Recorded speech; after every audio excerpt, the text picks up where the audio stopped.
Please give Brian Dable 3 years. Please give Brian Dable 3 years. I have been chanting the same thing ever since Jackson Dart got taken in the first round. The New York Giants trade up to draft, and they don't take Shedeur Sanders. And what is said to Jackson Dart through the phone? We look forward to developing you. The question is, will Jackson Dart truly be on the bench and be able to process information and learn from Jameis Winston and Russell Wilson throughout the entire season? Because I will tell you what, the Giants' schedule is brutal. The ceiling for this team is 6 wins. Saying that truthfully, honestly, being as realistic as I can, the schedule is brutal, and they are going to have a very tough year. Have them going, you are going to see what I fully see like from their team. This is the preview for their 2025 season, as well as the predictions.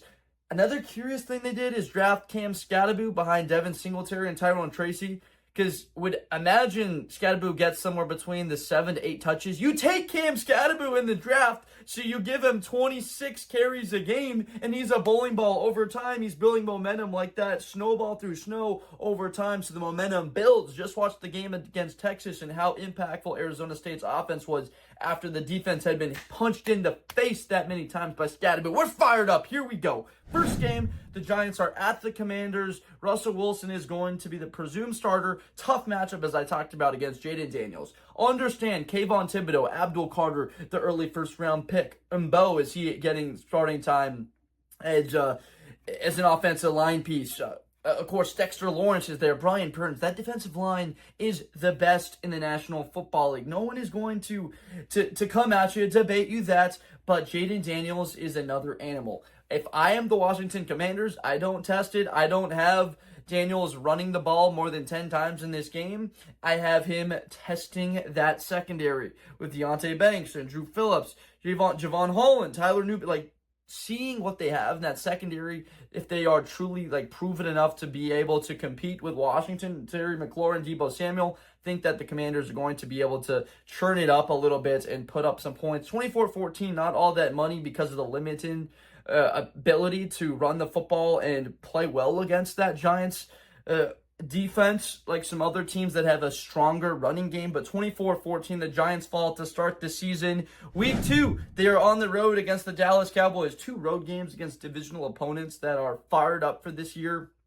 Just isn't the best start to a season. Have them dropping 33-17. I just talked about the secondary. Dallas Cowboys are fine with Dak Prescott throwing the ball 53 times. Like 406 yards, 4 touchdowns, have them losing 17-32. George Pickens and CeeDee Lamb, if Cowboys need to be in shootouts, they are in Texas, after all. They are fine putting their knife aside like James Coburn in the Magnificent Seven and just pulling out that 6-shooter, because the Dallas Cowboys have 2 weapons now to make up one of the best duos in football. And then, of course, we all know about Micah Parsons. Have them losing 33-17. Week 3, and again, you can see why the downness of this year and why I don't want them to fire Brian Dable, that they have communication. Joe Schoen, Dable, the ownership is like, okay, Dable, we understand the schedule sucks. We're going to develop Dart, and in 3 years, we are a team that can compete for the division, because that is what it's going to take, because Daniels is the real deal. The Eagles have a roster like the Avengers that is going to take a long time. It's going to take a Thanos-type character to disassemble that consistently. The Chiefs on Sunday night, Week 3, it's just like, okay, this is our home opener. Sure, MetLife will be packed, 78,643 people.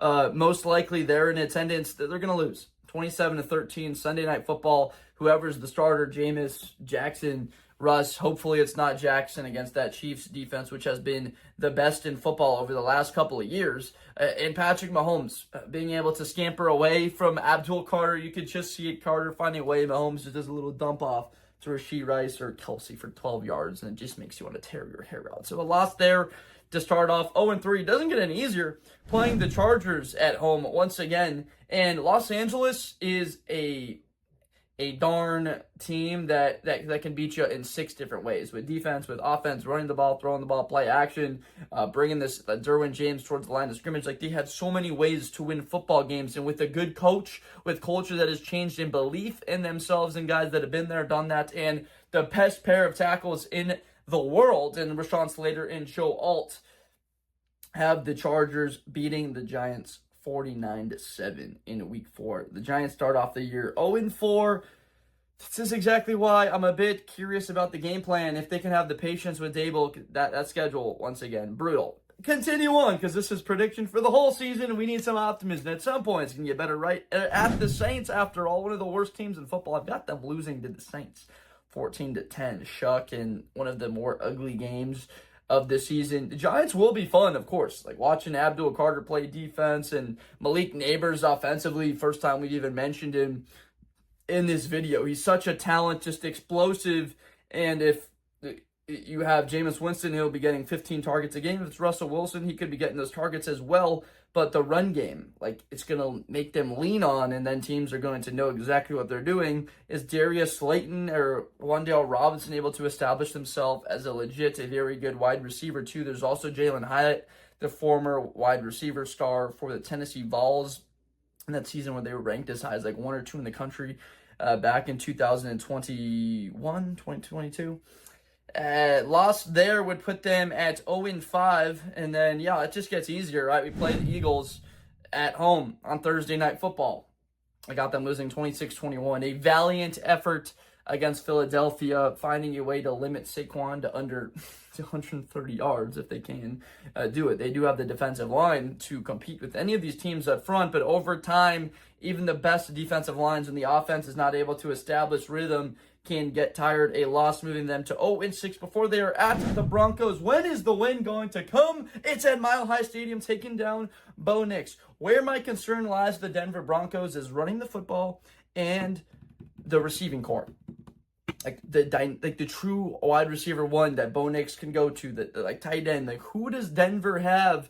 We know the defense is going to be top 6-7 in football. Best secondary with Jahdae Barron, the first rounder out of Texas, and of course the DPOY in Pat Surtain. But the Eagles came, they'll have momentum. Like, we can compete with these teams in a win against Denver to move them to 1-6 on the year. And of course, we're gonna get an easy game, right? Nope.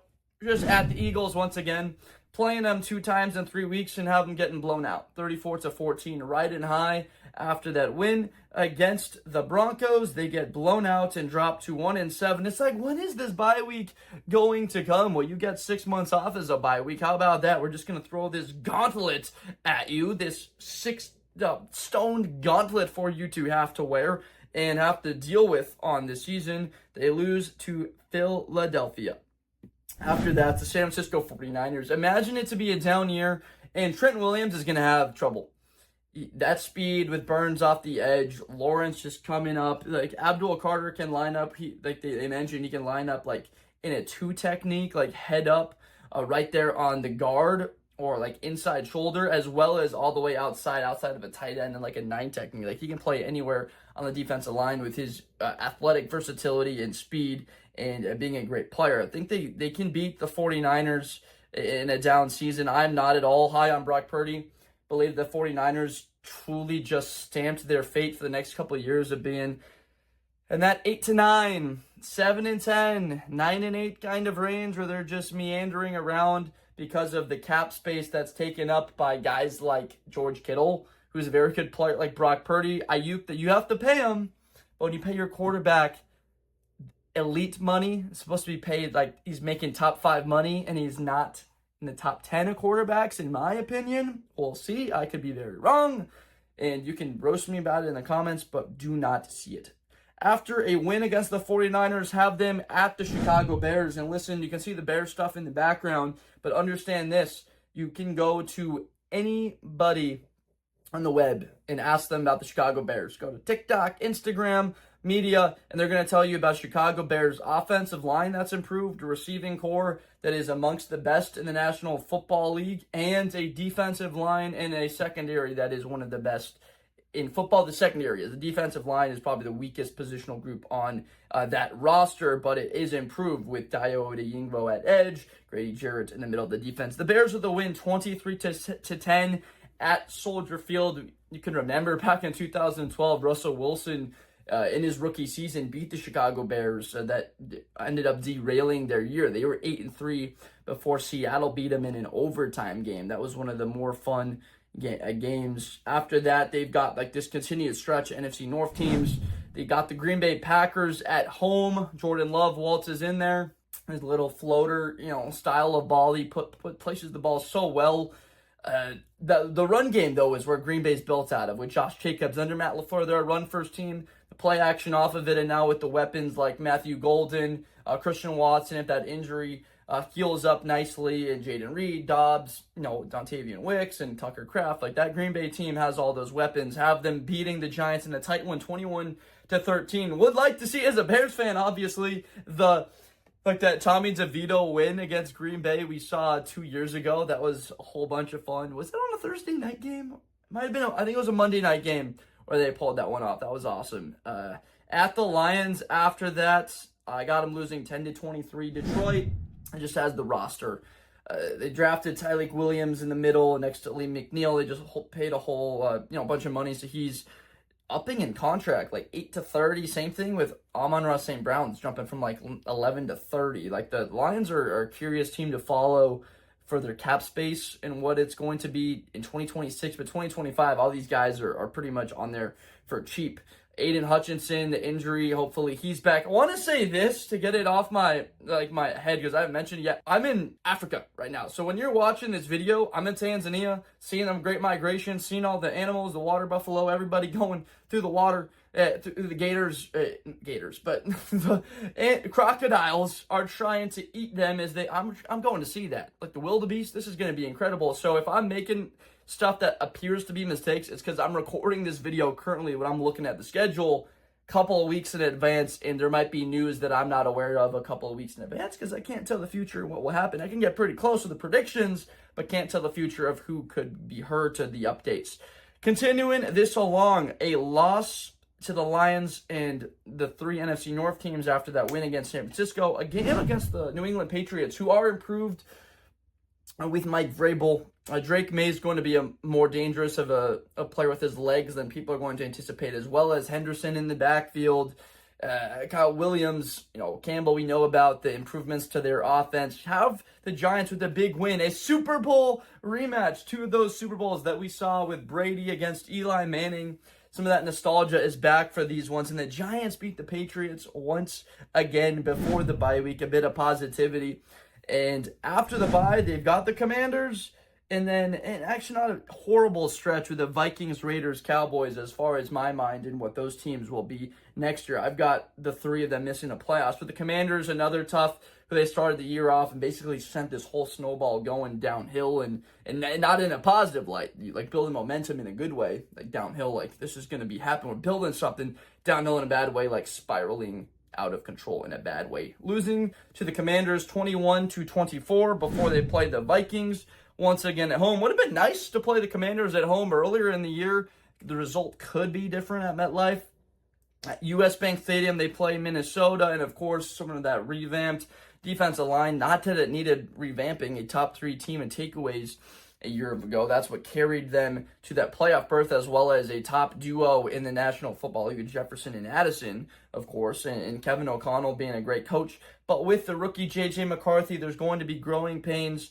A winnable game, but they lose 23-7 against Minnesota on the road before a road game at the Las Vegas Raiders. We get to see Abdul Carter try and tackle Ashton Genty once again. When they faced off in that Fiesta Bowl in that college football playoff quarterfinal game, and Boise had the bye, Penn State coming off the win against SMU, Abdul Carter had one of the great all-time performances, like 2.5 sacks, 7 or 8 pressures, basically with just one arm playing that thing. So he gets to have the honor of tackling Genty again. I've got him having another terrific performance. They beat the Raiders 17-13 before they have their season finale against the Dallas Cowboys. And Dallas, again, is a tough out next year if you're a team that's kind of built like the way the Giants are. If you have a very good secondary that can hold up in coverage for a couple of seconds, there are ways to navigate bringing in more offensive linemen to give your quarterback time, or if they are mobile. In this case, the Cowboys are going to be able to find ways to manufacture opportunities for CeeDee Lamb and, of course, George Pickens now in that offense. And a loss to the Dallas Cowboys drops the Giants to 4-13 overall in the 2025 season. Let me know in the comments what you think of New York, what they're going to be next year and going forward.